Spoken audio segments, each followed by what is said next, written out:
the title is Tales from the OCG Floodgates.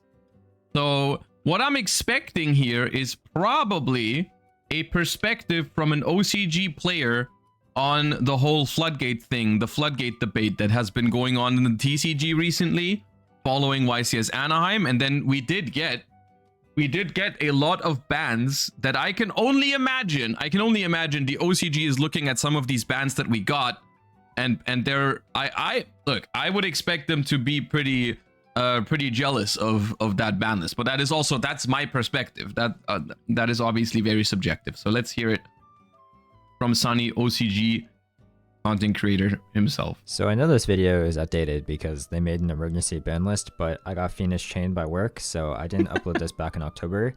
And as I was drafting the next video in the series, I realized that if I don't upload this, it makes my next video kind of hard to understand. So I'm going to upload it anyways.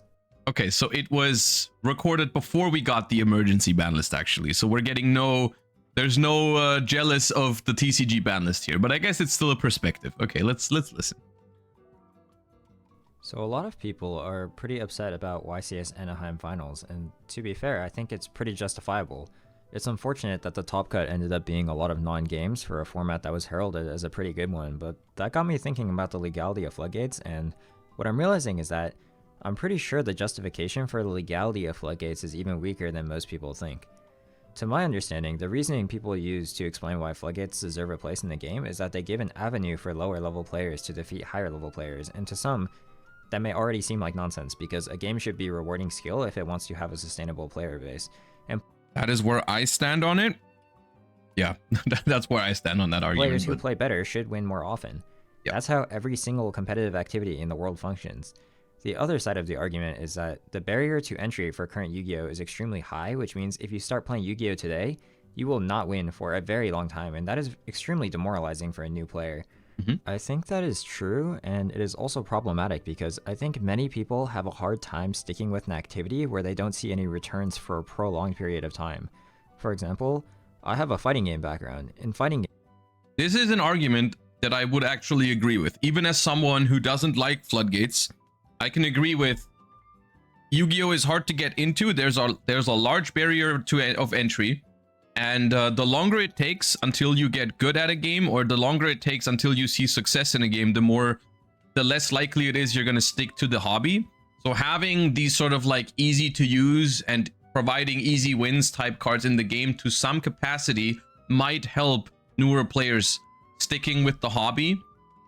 At the same time, I've always been on the opposite side in terms of my recommendations for decks for newer players, which is that I don't believe you learn much from floodgating your opponent because you're simply not going to get better by not interacting with them. You're just going to like, what are you practicing, right? Are you practicing flipping skill drain? Like you're not practicing anything realistically. So in the long term, you're still not going to see much success with that, right? Like you're maybe going to stick around for a while because your stun deck works, but you're not learning anything, and you're realistically, if you just start out as a stun player in this game and you play stun because it's the easiest thing to do and the only way you don't lose, because the game is too hard to get into, you're not, honestly, overall, you're not going to have a super enjoyable time in the community. You know, people don't like Floodgates. People don't like playing against people who play stun, and people react accordingly when Floodgates are activated. You know, like you're just basically, your hobby is then just going to locals once a week and annoying other people around you, which it wouldn't be for me personally. There might be some people out there who like that, but I can't imagine it's a super fulfilling experience. So like for me personally, the only ever reason to play a Floodgate is the competitive edge it might provide in a tournament. Like if it's actually optimal to play it, I'll play it. But I think all of the other arguments are relatively weak if you think about them long enough. Games, when you start, you will actually never win. I must have spent multiple years of my life losing, and I think that's partially why fighting games have a flaw in the genre where they are too skillful. And unlike card games or team-based games such as MOBAs or FPS games that involve a degree of luck when you win, there's nothing that helps bring lower players up during the learning phase, which means that The only players that stay with these games are the most mentally tenacious ones, so the player base ends up being small. In my opinion, that is one of the 3 main reasons why fighting games, despite being so excellent, are never big, and why some of the games that the broader community tends to agree are extremely well designed tend to have pathetic numbers. The problem with all this logic is that it only works if low-level players actually like Floodgates, and I'm actually pretty sure the reality is the opposite. I've seen this commented a lot recently. Patrick Hoban made a tweet. Farfo was discussing this theory, and I'm not really sure what the original source for this reasoning is, because personally I think that this is an assumption that doesn't really reflect my experience interacting with players. It's just a very popular theory that I feel like has very weak support in reality. So I'm going to use some anecdotes now. Again, for my anecdotes, this is about my experience with locals in China. I'm not speaking for every single OCG player, but I think it's important to go over an OCG anecdote because it has been essentially confirmed by Steven Santoli on Josh's Genesis video that the OCG has influence over the TCG ban list. So if OCG players were potentially against Floodgates as well, then that could maybe give the TCG side some leeway to start being more liberal with their Floodgate bans. My personal experience is that the majority of low-level players hate Floodgates, to the point where players will see one flipped and then the term we use to describe them is disgusting. So players will actually ask their opponents, why are you playing such a disgusting card in your deck? Or why are you playing such... I have a hard time with this particular discussion because I don't know the percentage of players that like Floodgates. I don't know the exact number, and I also don't know who exactly it is that likes Floodgates. But and honestly, the casual perspective or the new player perspective is the one that I have the hardest time evaluating, because that's basically the group of Yu-Gi-Oh players that I personally am the furthest away from. You know, like it's been so long for me since I started playing this game, since I learned this game, and so on and so forth. You know, like I cannot imagine how exactly it works to start playing Yu-Gi-Oh these days. It's not something I can do. But from my community and from what I see, I just have the feeling that the overwhelming majority of people dislike Floodgates. And one of the core arguments that people have, especially more casual players, one of the most common arguments I see from more casual players when it comes to Floodgate discussions is that they justify Floodgates by what combo decks are doing if you don't Floodgate them, right? And I think the raw truth, or the actual truth behind this matter, is that the majority of Yu-Gi-Oh players agree on the underlying problem here. I think the overwhelming majority of Yu-Gi-Oh players agree that Floodgates are stupid and that 20-minute combos into unwinnable game state are also stupid. I think that is the truth. I think that's where we should meet in the middle.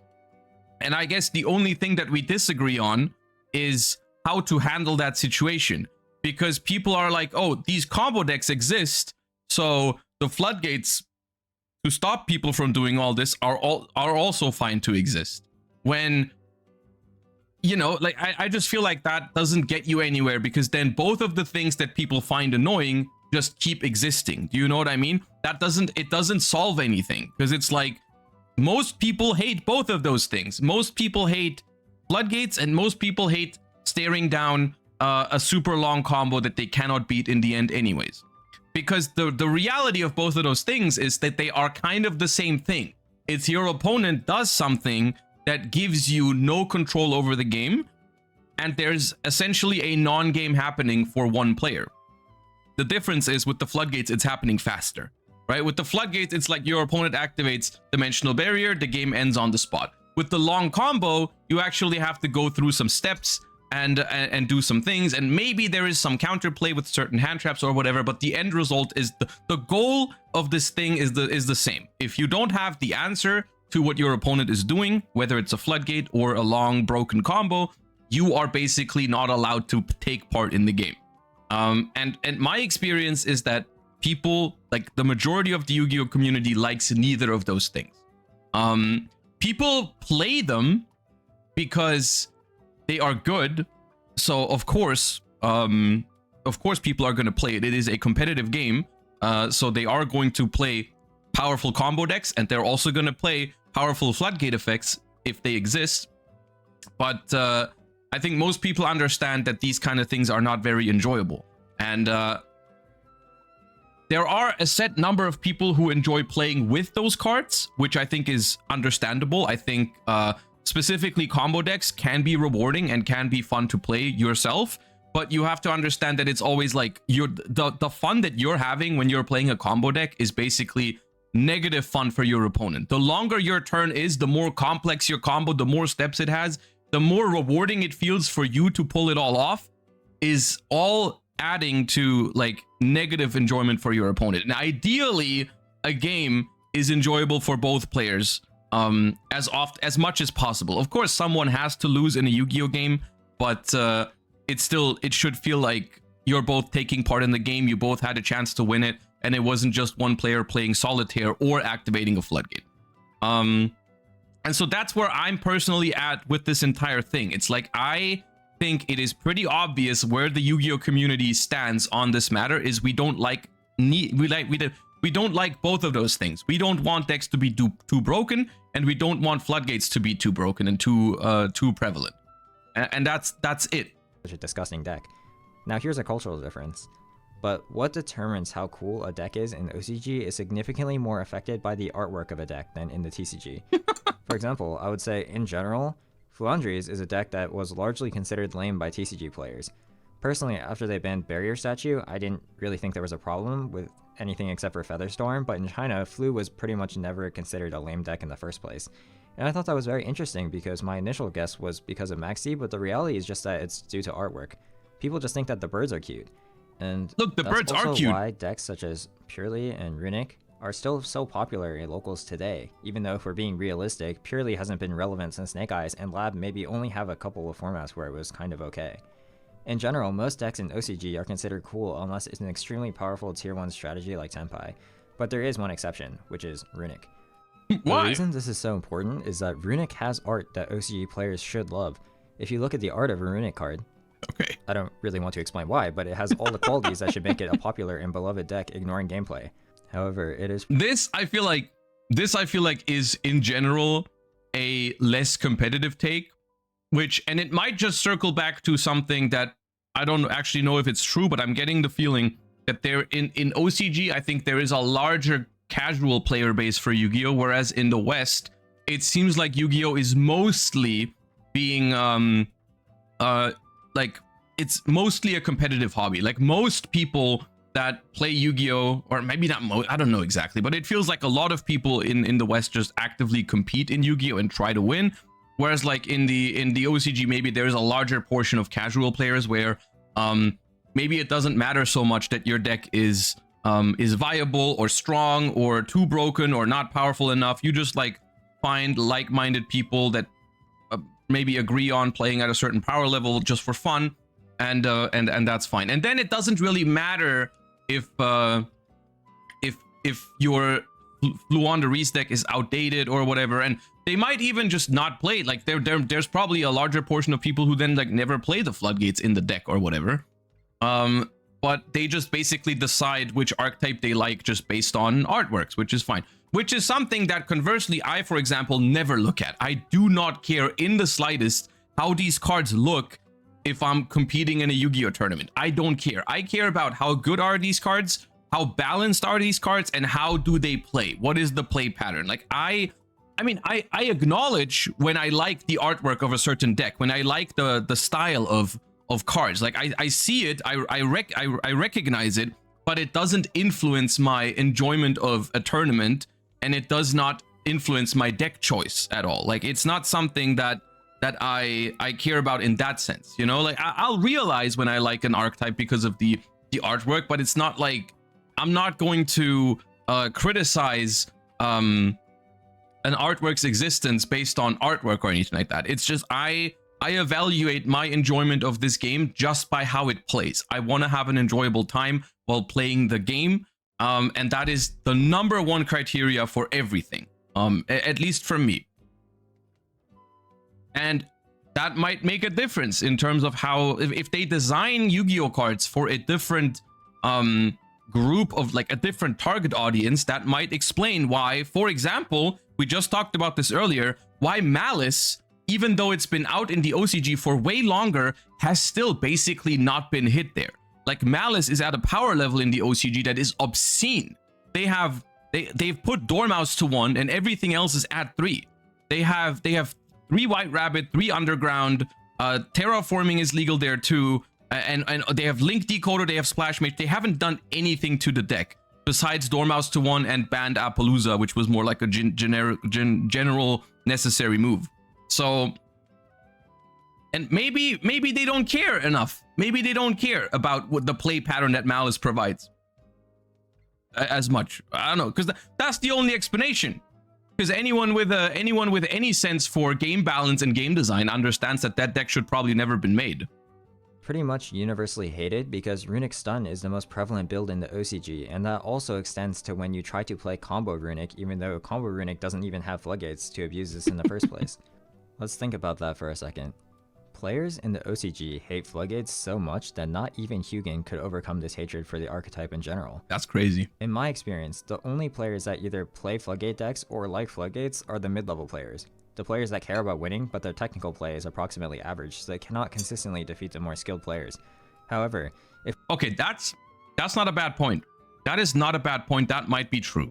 There is probably, and that might even be true for the West, where it's like, maybe the casuals don't like Floodgates as much, but like there might be a lot of people who are like good enough to compete in bigger tournaments and go like maybe X3 or X4 at longer tournaments, but then like maybe having the Floodgates gives them the chance to high roll themselves into like an X2, X1 situation.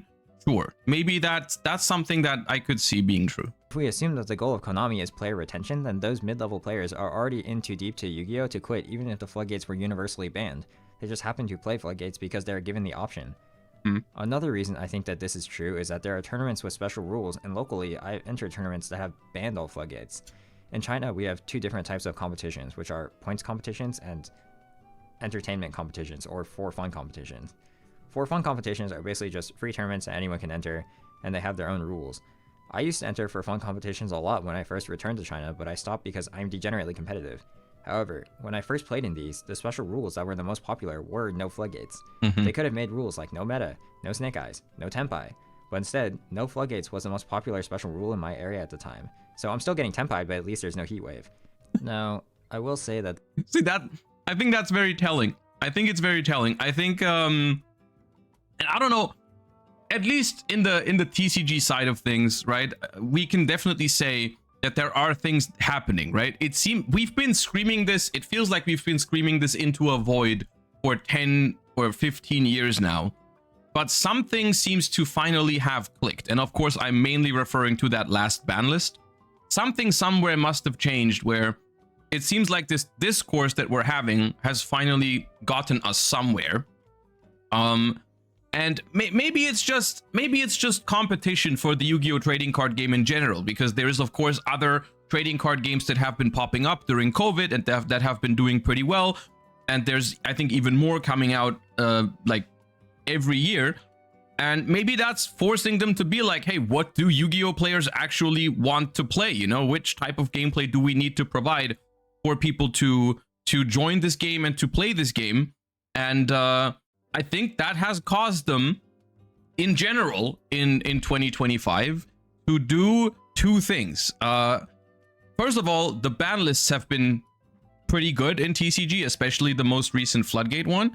And I would also say, and there is exception to what I'm about to say before you actually me, but in general, I think archetype design in 2025 has been lower powered than 2024. I think we've reached a point in 2024 where, like, this is highly subjective because this is how I felt, but towards the end of 2024, I really felt like, dude, if the power level keeps going up of like what these decks are doing, like what Snake Eye is doing, what Tenpai is doing, what Yubel is doing, I don't know how much longer I can play this game for if this keeps happening. If decks keep getting, like, where do we go from here is what I was thinking, like, towards the end of 2024. I was like, where do we go from this power level?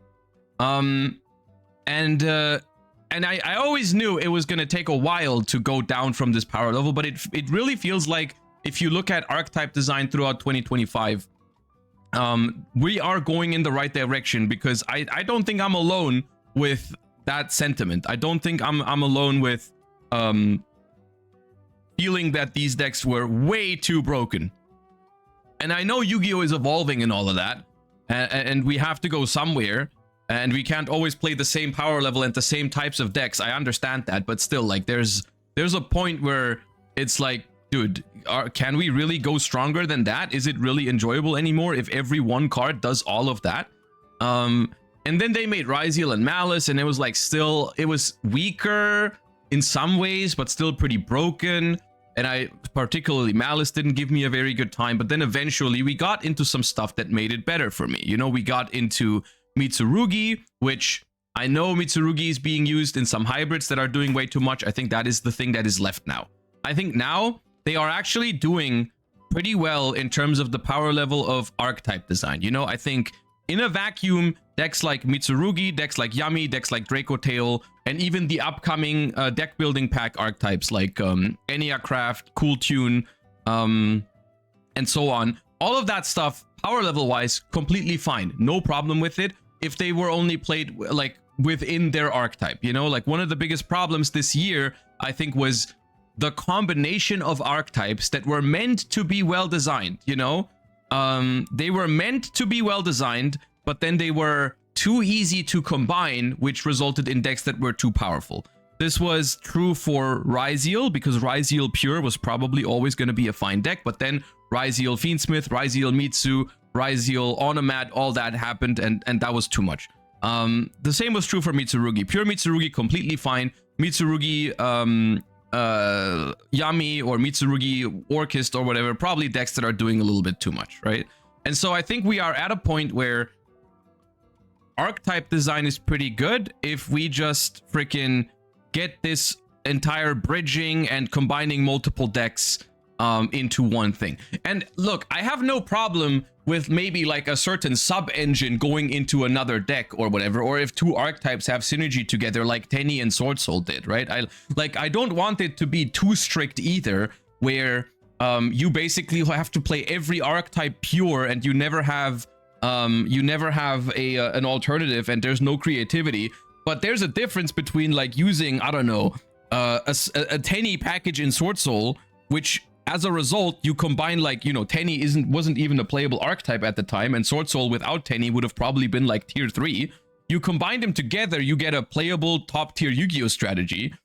I think the problem right now is that what we're starting with are already top tier Yu-Gi-Oh strategies, right? We are combining Yami, tier 1 deck, Mitsu, tier 1 deck, into something that people agree is basically better than those two individual decks. So that's where the problem starts, is when two top tier archetypes that are already well off and good enough on their own create something that's even stronger when they go together, right?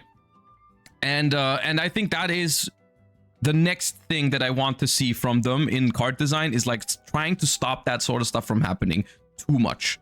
Because the individual archetypes that they're doing right now, actually very good. I'm a big fan of most of the archetypes they've designed in 2025. Most of them. And that's awesome. So if we can get rid of some more floodgates and we can stop archetypes from doing more than they're supposed to do by bridging into other archetypes, I think we're looking glorious. There's an asterisk for some of these tournaments. For example, in one tournament in final, I went second against Purely, and then he did first action D-Fissure, and I'm playing Lightsworn. In my hand is Wolf Felice Recharge. So I had to ask, aren't all floodgates bans? But then the tournament organizer just said that some decks need floodgates to function. Personally, I'm pretty sure that Purely does not need Dimensional Fissure to function, but since it was just a for fun tournament, I'm not upset about it. I'm only mentioning it because I thought it was strange that an exception was permitted. The rules for these tournaments aren't extremely strict and completely enforced, but these tournaments are just more meant to be casual. If I go to a for fun tournament where the special rule to make it more enjoyable for everybody is no floodgates, and then I'm playing the finals and my opponent activates D-Fissure in Pearly, I'm never talking to them again. That's crazy. That's a crazy thing to do. That's insane. You're going to a for fun no floodgate tournament and you're asking the tournament organizer, hey, am I allowed to put D-Fissure in my Pearly deck because otherwise my deck doesn't function? That's insane. Play sessions that just happen to have a bracket. So I've only seen this exception happen that one time, but I still think that the idea of no Floodgate tournaments is overall good.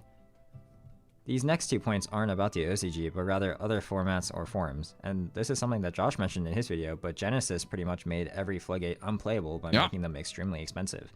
To me, that kind of signals that the TCG side is already aware that most players probably do not like Floodgates, and they're actually inclined to try to ban Floodgates if given the opportunity. Master Duel is another example. Of the major formats, OCG, TCG, Master Duel, the one that hits stun decks by far the most is Master Duel, and I don't think that's unrelated to the fact that Master Duel has the highest number of casual players. Now I understand that there's clearly an alternative cause for this that is unrelated to the number of casuals, which is that Master Duel is best of. I think what I'm noticing, or what I'm thinking about right now, is like, I think the fact why casual players shouldn't like Floodgates, at least based off of this theory that I'm having right now, is like, I think casuals just want to play their decks. You know, they want to turn up and play their, I don't know, Dark Magician deck, Blue Eyes deck, Red Eyes deck, whatever other hero deck or whatever. It's not about winning for them so much that they feel inclined to put Floodgates into everything. I feel like it'd be more frustrating for them to play against Floodgates, because you run into stun with a Dark Magician deck, you're not gonna have fun, right? So I don't know. I guess it does help them to an extent to beat meta decks. You know, that's something like Max C does as well, right? Like they have those kind of like cope out mechanisms rather, right? But it's still like, I think most people, at least from when I'm thinking about people that have definitely been more casual at my locals, sometimes when someone walks into locals, I feel like most of these people would not have enjoyed just taking one game off of someone because they activated skill drain, right? Because I don't really think that's what casuals feel like Yu-Gi-Oh should be about. I think we all agree on that, actually. I don't think they're feeling good after taking a win with skill. Maybe I'm misinterpreting that, but I feel like it's not, even for casuals, I don't think that's very fun. But I think both can be contributing factors. Stun is more powerful in the best of one, yes, that is true, which means that it demands more hits. But I think that having more casuals may incentivize Konami to hit stun than in other formats. I know that I'm making a big assumption here, but at worst you can just say that the implementation of harder stun hits in Master Duel is just proof that you can hit stun without losing massive amounts of players. Of course you can. My final anecdote about casuals hitting Floodgates is actually related to responses on forums, and in this case I will be speaking about the TCG. I'm trying to word this as unoffensively as possible, but out of every single forum I can read, whether that be Chinese forums, Japanese forums, English forums, I would say English Reddit is probably the least reflective of reality. And what I mean by this is not based on card or deck analysis, things based on opinion, but rather things that are more falsifiable. So comments that do well on Reddit tend to have misinformation more frequently than other social media by either being extremely historically inaccurate or just by saying illegal concepts they can figure out don't work from reading cards. I'm not trying to insult people who use Reddit, but it's because of this misinformation that makes me think that the user base is more casual, and it is a very popular opinion on Reddit to say that all Floodgates should be banned. So to me, that is actually another reason that suggests that most casual players do not enjoy Floodgates. It's not the strongest reason, I have to make a couple of assumptions for this as well, but it's not just Reddit, it's not Master Duel, or OCG locals. It's everything together that leads me to believe that there are many casual, newer, or lower level players that don't love Floodgates, and I have yet to find strong evidence of the contrary. The new Floodgate lover player that only plays to defeature top players seems more like a caricature to me than a common lived experience. Yeah. Now, to be honest, I'm probably less harsh on Floodgates than most players. I will never ever say that all Floodgates are a mistake that should never have been printed, because Floodgate type effects are not only in other card games, but in past Yu-Gi-Oh formats have an extremely strong expression of skill. However, in the context of modern Yu-Gi-Oh, where there is only one turn and Floodgates have been begun to consistently floodgate the Floodgate. The argument that these kind of cards exist in other games, I don't think is very strong, because in other games, these cards might be fine. And honestly, these cards were fine in Yu-Gi-Oh for a while. Like, of course, a card like Royal Oppression is annoying in Edison format. It is annoying, don't get me wrong. But there was always more counterplay and more real... Okay, I shouldn't have stopped here. You guys are... There isn't really a coherent argument. There was always more ways to deal with them back then because games were longer. And I think the biggest thing that has changed in Yu-Gi-Oh by far between the early 2010s and nowadays is just the viability of spell trap removal.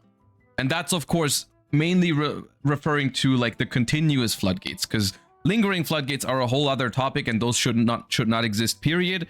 But like the classic floodgates are the ones that are like continuous spells or continuous traps. And it's like, even if there were outs in your deck, you don't have time to draw them because every deck murders you next turn if you can't play the game. And also, like, spell trap removal in general just is no longer a thing in modern Yu-Gi-Oh! Because every deck, or 99% of decks, are too monster focused, and you simply cannot, like, if your opponent, it is very simple and logical. Even if your opponent's deck has spell traps, if your opponent goes 1-card combo to create 8 cards of card advantage, and one of them is a searchable trap card, having one Cosmic Cyclone in your hand basically deals with 1/10 of your opponent's card, because you're one of their starters equals like 10 cards, and you're gonna Cosmic one of those. That's not efficient. That's not how it works. So as a result of that, these cards are super niche. And never really played anymore. For the legality of Floodgates strictly from a gameplay perspective. I'm just saying that I don't think that the lone player-based argument is that solid either, at least not based on my personal experience, and I might be missing something, but at the sounds like we need better in-engine spell trap removal. That is true to an extent. I do agree with you. That is something that people that I've enjoyed sometimes. Like when I play a deck that has the ability to just destroy spell traps, I find myself having a better time against certain floodgates. At the same time, I can tell you from another perspective, which is that I like to play trap decks that are not floodgate related at all, like decks like, I don't know, Paleo or Labyrinth or whatever. I like to play the versions of those decks that don't play floodgates, and sometimes it can be very frustrating when these types of combo decks are developed that basically do it all, right?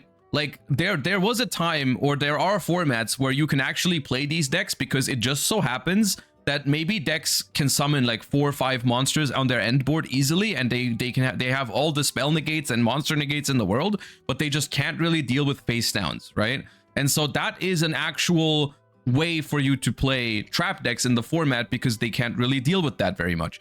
And then if they start making cards that basically out everything, it just further completely eliminates that playstyle, right? It just further pushes everyone into like, yeah, you have to be playing combo decks in Yu-Gi-Oh! These days, everything is a combo deck, right? And if every deck has the ability to pop, like when I set 5 these days and I tried to end my main phase to pass over to my opponent when I went second, like more than half of that back row is gone, because every deck just has SP and 1 or 2 other ways to pop face downs, and then everything is gone, you know? It's I guess the way I would like to see it is if they made more ways to pop face up cards, right? Because then it actually beats floodgates, but it doesn't beat regular trap cards. But it's more like a niche thing. I don't really understand why it wouldn't be realistic for them to just ban every single floodgate. If it's based on OCG approval, as other people are theorizing, it's not like the majority of OCG player base adores floodgates either. To end off, I just wanted to take some time to ask for feedback on this type of video, because I'm thinking of making this the first part in a series of podcast type videos where I can talk a little bit less research and use more anecdotes that I have nowhere to put in more research videos. Mainly because I think that anecdotes are important, but also because it just saves me a lot of times on making videos about topics I care about if I just talk about my experience, because then I don't have to worry about spreading misinformation, as opposed to something that... If they make negates, they should specify spell and not spell trap. I would argue that the most healthy form of negation is monster effect on the field. In my opinion, that is the most healthy way to print a negate on a card while still being very powerful. That is a powerful ability. Or negate any monster effect, but during the opponent's turn. Because there's 2 things I hate. I hate omni negates, to just negate anything your opponent throws at you, like Baron. And I also dislike when you can summon something during your turn, and that's just gonna negate hand traps so that you can just keep comboing like crazy. That's the main thing that enables decks like K9 combo decks instead of pure K9, you know? Like, and once again, we're circling back to the same argument from earlier. Pure K9, completely fine deck. And besides the fact that Imperial Princess Kunkuri exists to give your opponent floodgates. Power level wise, pure K9 is completely fine, no problem. But, oh, it doesn't lock you. It summons a bunch of level 5s, so you can summon Ripper to negate hand traps, and then another rank 5, which bridges you in some other engine, and there you go, right? And so it's like... yeah. So, basically, what I'm saying is, because we're also nearing the end of this video, no one likes Floodgates, or a very small portion of the Yu-Gi-Oh community likes Floodgates. A very small portion of the Yu-Gi-Oh community likes over oppressively strong combos as well. Like, most people like neither of those. And so the solution is clear. Ban the Floodgates and design archetypes more carefully, which to an extent is already happening in 2025. Both of those things have made huge progress in 2025, and I want to emphasize that because that is good. That is awesome. You know, both of those things have already happened to an extent this year. And if we keep going down this path, if we keep banning some Floodgates and hitting some of the more obnoxious combo decks, and also most importantly, the bridges that keep happening over and over and over again to bridge one deck into another, if we get rid of those, then we're good. That would need more research. That board on screen is just done with extra steps, which is why more than half of it is banned in the TCG. Actually, the cards on screen, 1, 2, 3, 4, 5 of them are banned in the TCG. 5 of those cards are banned in the TCG for very good reason.